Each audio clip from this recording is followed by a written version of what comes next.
Şu anda geçimimizi bununla sağlıyoruz. Satışlar güzel şu anda. Talep çok. Yurt dışından, yurt içinden olsun. Şu anda Yemeni moda oldu. Herkes sağlığını düşünen herkes Yemeni giyiyor. Ayakları terletmiyor, koku yapmıyor. İçi dışı orijinal deri olduğu için herkes tercih ediyor şu anda Yemeni'yi. Yemeni'ye talep çok şu anda. Sağlıyoruz çok şükür. Geçimimizi sağlıyoruz buradan. Ve 1 yıldan beri yapıyorum. Daha önceden eşim ayakkabıcıydı. Oğlum da baba mesleği olduğu için oradan biz de başladık. Önce erkek işiydi ama şu anda bütün işi bayanlar da yapıyor yani. Şu anda ben de yemencilik yapıyorum burada. Geçimimi bununla sağlıyorum. 4 çocuğum var. Evet, ben bakıyorum. Okutuyorum. Geçimimi sağlamak için çalışmak zorundayım. 2 tane çocuk okutuyorum. Biri üniversitede İstanbul'da okuyor. Birisi burada 7. sınıfta okuyor. Onlara bakmak zorundayım. Güzel bir iş. Benim normalde mesleğim terzilikti.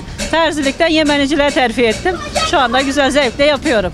Günde 20-30 tane dikebiliyorum. Çalışmak güzel bir şey. Herkesin çalışmasını tavsiye ederim. Çocuklarıma bakmak için çalışıyorum. Onları kimseye muhtaç etmemeye. Biz okuyamadık. Onların okumasını istiyorum. Onlar kendilerini okusunlar. Bir meslekleri olsun, bir altın bilezikleri olsun kollarında. Çalışmamı doğal karşılıyorlar çocuklarım. Çalışmak zorundayım. Çocuklarıma bakabilmek için çalışmak zorundayım.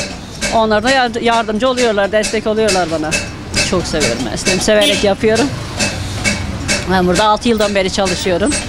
Severek yapıyorum yani işimi. İnsan zaten işini sevmezse yaptığı işten zevk almaz.